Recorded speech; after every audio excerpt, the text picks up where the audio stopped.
Okay, folks. So this is SIG Network Subit Project Network Policy API meeting. Today is March 16th, 2021. My name is Ricardo. I am conducting this meeting today. I kindly remind you that this meeting is covered by CNCF Code of Conduct, so please be nice with each other. Don't be a jerk. And let's get started. So I will share my screen with you folks. And we have for today, hopefully I'm sharing the right screen. Yeah.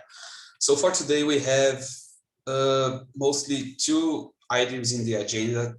Both of them, they are about issue triage. The first one, Math is conducting. I don't know if you wanna say something about that, Math, or if this is something that we can like bypass. Oh yeah, what was that one? Oh right. Yeah. Yeah, as far as I can tell, this is like an actual bug and validation. So like, as you can see in that policy snippet, he has multiple CIDRs in the IP block. And what happens if you kube control create that is it will succeed. But then if you just do a kube control get afterwards, you know, it'll only have the first IP block there. So somehow that's, you know, that's getting accepted, but like silently dropping something probably, you know, kind of feels like a bug. But yeah, but the CIDR, it accepts it's an array. It does accept. No, it's a string. Yeah, it's like a string. Okay, got it. Yeah, so are you going to correct this on the code, or do you want to ask someone else to take a look into this? What do you want to do? I'm kind of busy. Like I wouldn't mind doing it. I just won't get around to it for maybe a couple weeks or something like that. Okay. So does anybody wants to make a PR into Kubernetes code to correct the validation here? It's probably a good first issue also, I guess. If someone wants to raise your hand, otherwise you can drop here, folks. Into you can get into this issue. That's the 100.213 and align with Math. See with Math if someone wants to correct this, and he can guide you, or I can guide you through. It's just It's just a validation change in the API. That's what it looks like to me. Yeah, I mean, I haven't dug into this, but yeah, just I think that's probably the best solution here because it looks like the right thing comes out in kube control, right? Like, yeah. Is it super press? If it's not super pressing, I can take it. I won't get to it this week though. Okay. There is someone also with their hand raised. Opeyemi, do you wanna speak something? Yes, I raised my hand because you said it's a good first issue.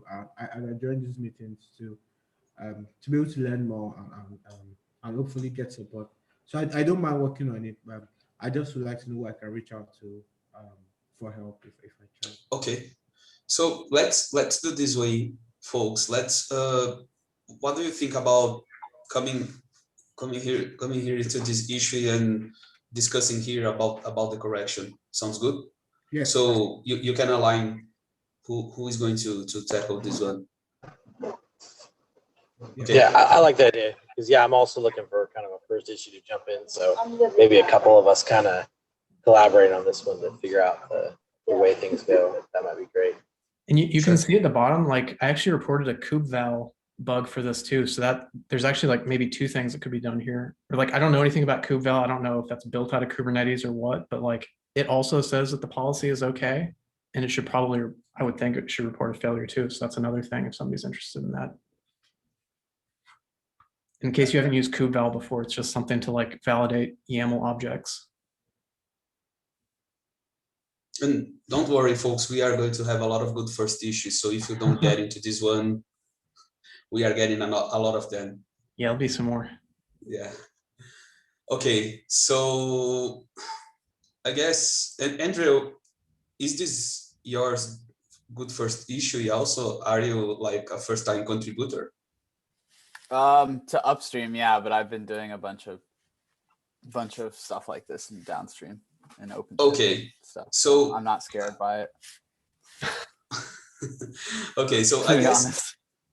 okay. So I guess in my opinion, it would be fair, like as you were the first one to talk, maybe to assign this one to you. I mean, And I don't really. It's totally up to y'all. I'm not offended Yeah. either way. Yeah, If they okay. want- So because I know that some folks wanna, so Matt, I'm gonna leave that with you, okay? So folks can align here, and you can probably just ping me if you need something Yeah. here, folks. So Yeah, Andrew everybody who's is interested in should probably like leave a comment on it or something like that, because I think we can't assign people unless they actually leave a comment. Yeah, yeah. and I can help out too.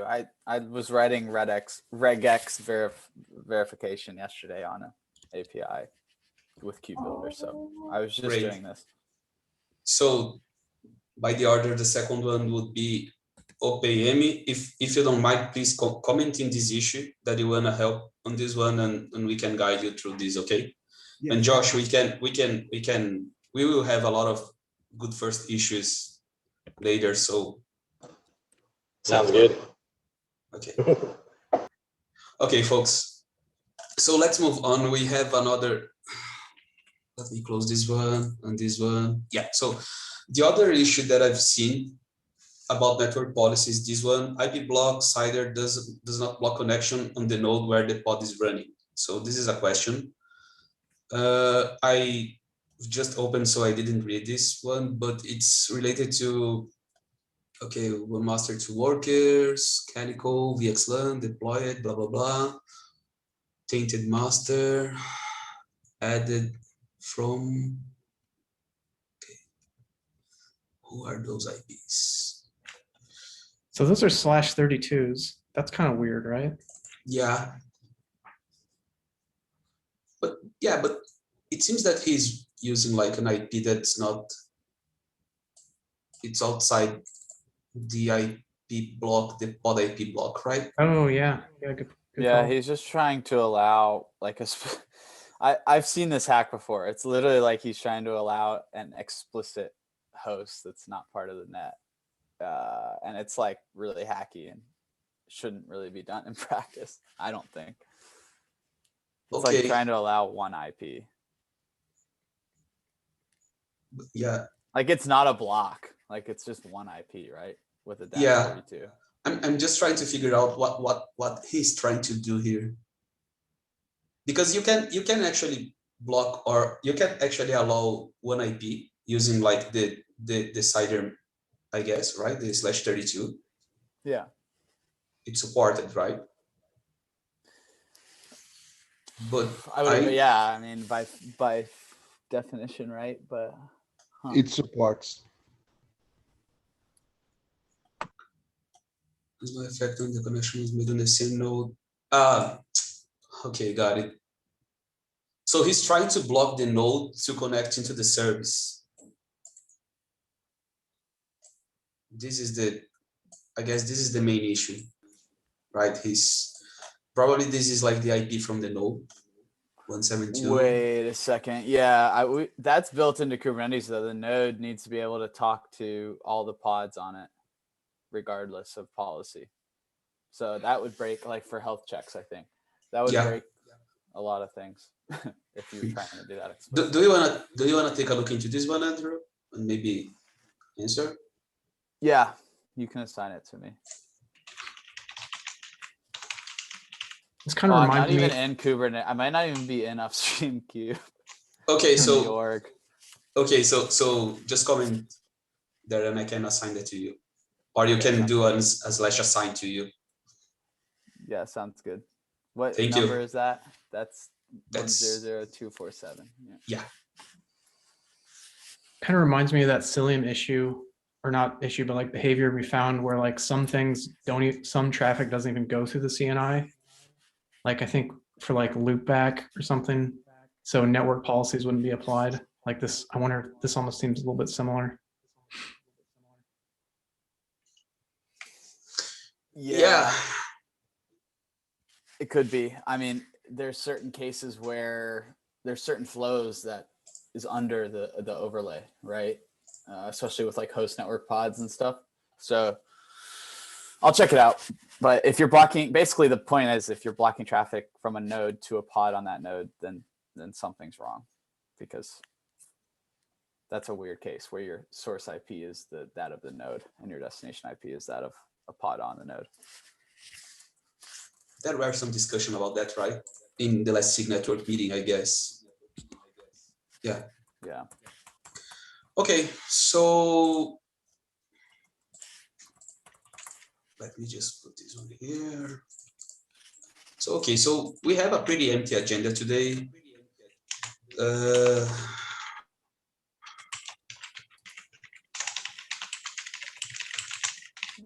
Does anybody wants to bring something special for today's agenda? Just to let you know, all the evolutions from related to the V121 milestone, they are ready. So in our next cycle, port ranges and the namespace by name will be supported. The namespace by name is entering in a beta status, and port ranges is entering an alpha status. And CNIs, I know that Calico already supports port ranges because I did the PR, but I guess it would be good to check with the folks from Cilium and Antria. Antria, I know that supports already, right, Yan? I guess I saw something from Abhishek. The support is ready in terms of we have the port range in our own Entra CRDs. But once the port range is in the actual Kubernetes network policies, then we need to ask support for that as well. But that will be a very minor change because we already have the sort of like utils to support that already.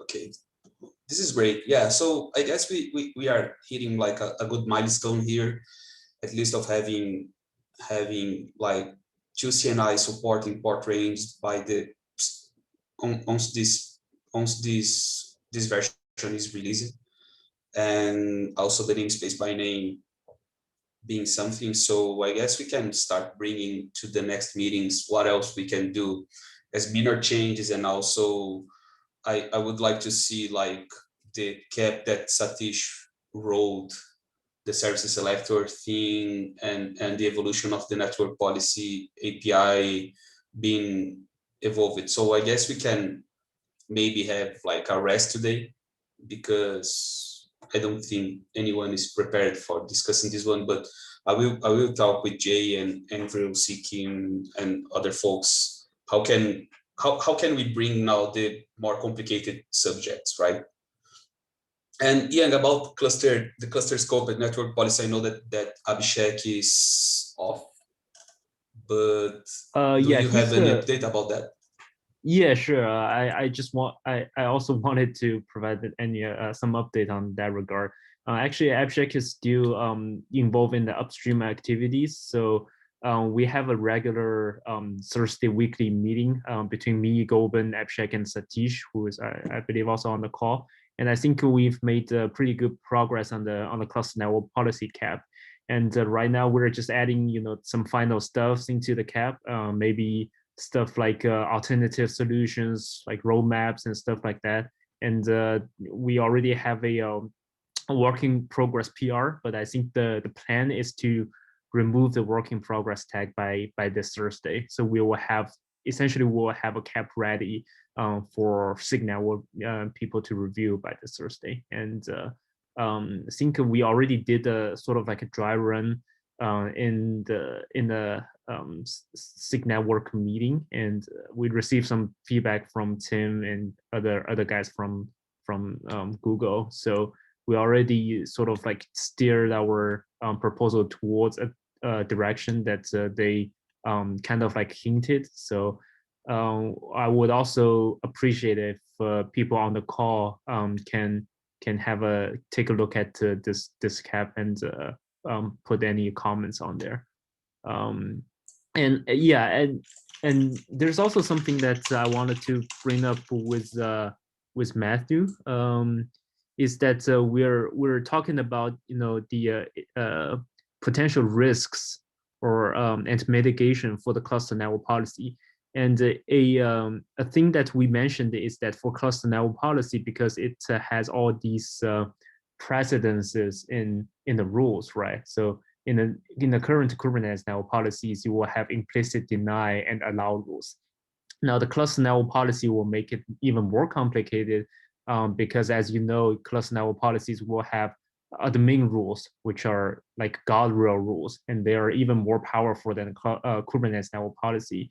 So when you have a pod now, right, and if you have multiple policies applied on top of it, now it's become even harder for people to gather, what's actually affecting the traffic to and from this pod. So I think in that sense, your Synchronous project can be, great in terms of building on top of this and help people understand that, with all the policies, what's actually going on with my pod, right? So that's something that I'm also very interested and willing to, talk to you about. I guess the entire cluster network policy team to kind of like figure out or work through out if we can, access support in the future. And we also probably wanted to mention that in the CAP, in the sense of, this is not what we are trying to solve in the CAP, but we wanted to have a vertical effort, orthogonal effort to this, so that we can have better user experience or debuggability for the cluster network policy. Yeah, definitely. Yeah, do you want to like talk about this sometime, or like? Yeah, that will actually be great. I can do this sometime this week. We can offline schedule a quick call to discuss those kind of things. Also, I'm also willing to help on your current project in terms of network policies. If you have any work items and stuff like that. I'm actually on the same team as Nhao. So Oh, awesome. Yeah. So yeah, we're definitely willing to help you on any other improvements you're thinking on this project. Cool. Yeah. We're kind of really aligned on that regard. Awesome. Yeah, I got some issues written down, and we can make some more and like sync up this week or something. Yeah, you're on Kubernetes Slack, right? Yeah. I'm on the Hoots channel. Yeah. Let me also put that CAP link into this document in case people don't have I found it. Oh, you found it? Cool. Okay. While you were discussing about Cyclones, I found it. Yeah, it's here, right? 2522. Can you click into this so that I want to make sure. double check? Yep. Yeah. This is it. Yeah. Okay. So I think in content wise, I think everything is essentially in there. We just need to do a little bit of polishing in terms of where to put those paragraphs and stuff like that. But I think essentially we have already made this ready. So appreciate people on this call if you have time to take a look at it, and just put some comments in there so we can start a discussion over there. I will leave this open here in my browser so I can take a look during this week also. Sounds good. Thank you, Ricardo. Thank you folks for tackling this. Yeah, amazing. Okay, so anyone else want to discuss something, or do you want to have 30 more minutes of your day to do something else? And I will count into 3, 1, and 2. Yeah, and 3. So, okay, folks, I guess this is it. Thank you very much. Ricardo, yeah. I just commented on that issue. So is that all you need to assign me to it? Yeah, I can do that. Hold on. Cool, no worries. But yeah, I don't have anything else. Matt, did you have any luck with getting that stuff running or Open Kubernetes on Kind? Oh, I haven't had more time to look at that, but I think No if I worries. just try Fedora VM, I should probably be good to go instead of using Ubuntu. Yeah, I would use 32 instead of 33. I mean, Fedora- regardless, I've found that I had to revert to cgroups v2 or v1 and use Docker instead of Podman, which is built into Fedora. Just FYI. Yeah, gotcha. Hey, I got a quick question for you. Would we be able to run a kind cluster with Oven in a GitHub action? Yep, that's what we do on our upstream OvenK. Oh, sweet. Could you point me to that? Maybe I'll just steal that. Yeah, for sure. Background with It's that. basically, you can literally go to any PR in Oven Kubernetes and you should be able to see like everything. That's how I set up CI on my local. Awesome. All right, cool. Yeah, that might be a good place for me to take a look. For sure. Okay, folks, I guess for today, that's all. Thank you very much, everyone that attended. And have a nice week. Stay safe, you all, and see you. Anything, Sweet. we are on Slack. Bye, Thank you. folks. Have a good one. Thanks, guys. Bye bye.